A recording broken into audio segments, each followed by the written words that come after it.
Salam alaikum wa rahmatullahi wa barakatuhu. Bienvenue chers auditeurs sur cette nouvelle vidéo.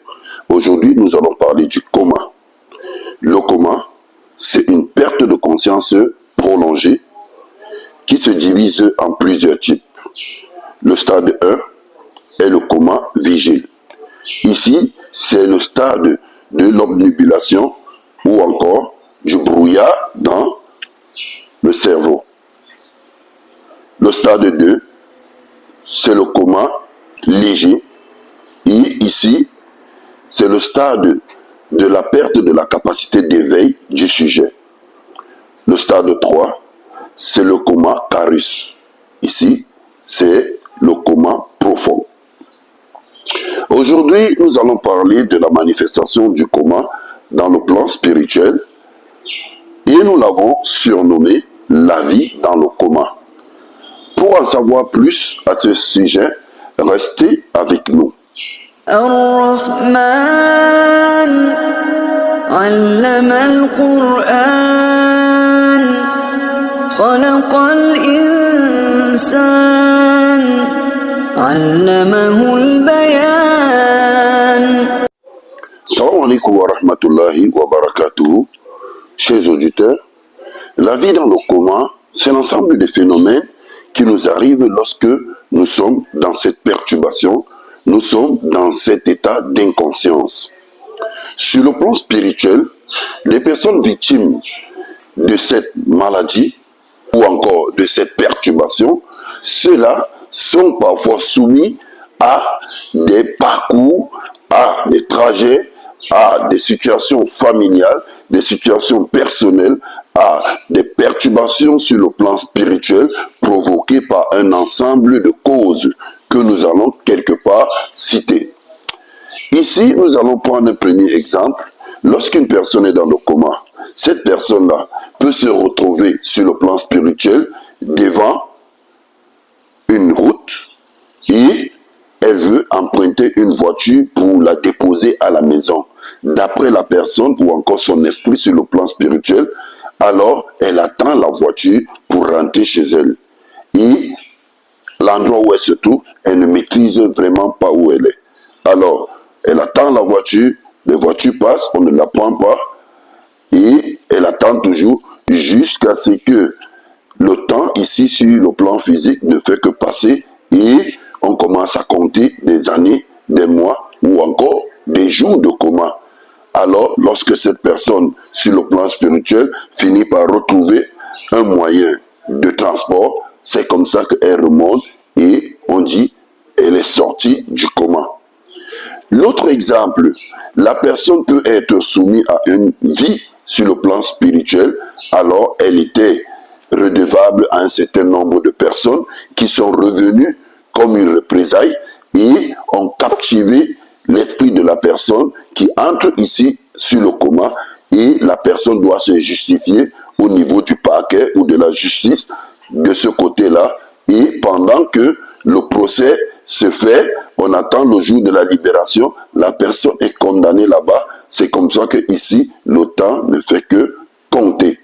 Alors, le jour où la personne finit par trouver par la miséricorde de Dieu un moyen de justifier son innocence, voilà comment elle peut se retrouver ici et le coma est arrêté.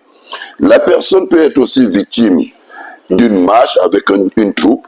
Parmi les membres de la troupe, il y a des membres de la famille qui sont morts depuis beaucoup d'années ou encore des années proches. Alors, ces membres de la famille se dirigent comme ça quelque part vers un cimetière ou un abîme des morts. Voilà comment elle aussi, elle se retrouve dans cette troupe et elle ne fait que marcher. Si ce n'est la miséricorde de Dieu qui va toucher une personne parmi ses membres, de lui dire, mon frère, toi ta vie n'est pas ici. Il faut plutôt rentrer là-bas où tu étais. Et c'est comme ça qu'elle revient et le coma est arrêté. On peut citer plusieurs exemples qui vont nous montrer la vie des personnes dans le plan du coma. Alors, comment faire revenir quelqu'un dans le coma? Ceci incombe aux personnes qui ont la capacité spirituelle d'agir sur ce plan-là afin d'aller se connecter avec l'esprit ou les entités qui sont liées à la personne dans le coma et leur demander quel est leur problème. Et si c'est un égarement, alors guider la personne sur le chemin jusqu'au retour. Si alors c'est une condamnation, trouver des moyens de demander pardon si la personne n'a pas raison, ou alors de justifier par la miséricorde de Dieu. Et voilà comment vous pouvez ramener la personne à la vie ici physiquement, ou encore la personne sur le chemin des morts. Vous qui êtes connectés quelque part, vous ne voyez pas ces personnes comme si elles étaient mortes, vous voyez juste parfois des esprits qui marchent avec l'esprit de la personne, et voilà comment vous devez convaincre cet esprit de revenir. Mais il arrive que cette personne dans le coma s'est retrouvée quelque part dans une vie. Dans cette vie-là, il a toujours souhaité avoir une bonne femme, alors que physiquement, il vit beaucoup de perturbations familiales et même matrimoniales. Alors il se retrouve là-bas avec le genre de femme qu'il a toujours rêvé, et il commence à faire des enfants dans cette vie spirituelle.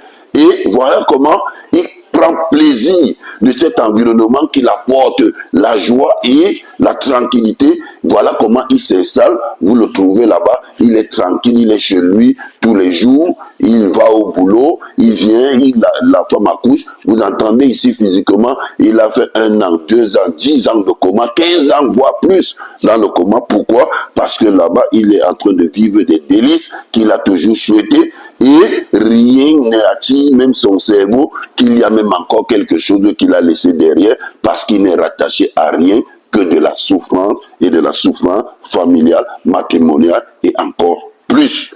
Alors, pour faire revenir ce genre de personnes de cet état, il faut d'abord le présenter les conditions où il vit, qui ne sont pas les conditions qui sont adaptées à son état de création, et le rappeler que où il est là, il est plutôt dans une sphère spirituelle, alors son corps de l'autre côté est inerte. Alors, il peut prendre conscience, si c'est la miséricorde de Dieu, à vous écouter, et voilà comment vous prenez des versets que vous allez lire, afin que Dieu le fasse parvenir l'image de son corps et des personnes qu'il connaît quelque part sur le plan physique. Cela, si c'est la miséricorde de Dieu, peut le convaincre, et voilà comment, avec beaucoup de difficultés, il va laisser cette belle vie qu'il menait, qu'il a toujours souhaité, pour revenir continuer dans ce qu'il a laissé, et il peut revenir à l'état de guérison. Autre chose, ce qui n'est pas en relation avec les hommes spirituels, les personnes qui sont présentes autour de la personne qui a le coma. Je vous donne quelques astuces. Vous pouvez appeler une personne celle qui est dans le coma a toujours aimé, et avec qui ils ont partagé quelque chose qui était très profond.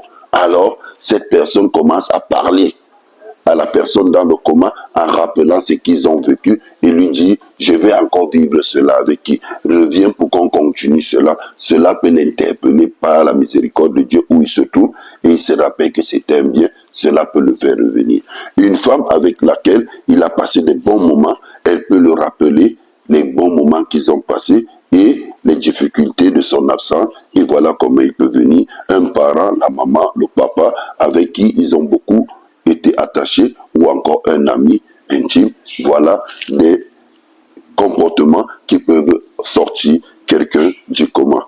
Alors, tout ceci, nous nous rappelons cela, afin que si nous avons une personne comme ça dans cet état, ne nous lamentons pas. La personne est juste en déphasage avec le plan physique, et elle est établie sur un plan spirituel où il faut juste aller la ramener et la convaincre par la miséricorde de Dieu. Et voilà comment Dieu finit par ramener cette personne à l'état physique. Que Dieu nous protège contre toutes ces déviations, ces ombres mentaux, et qu'il protège nos familles, nous maintient sur le droit chemin. Restez connectés à nos vidéos. Assalamu alaikum wa rahmatullahi wa barakatuh.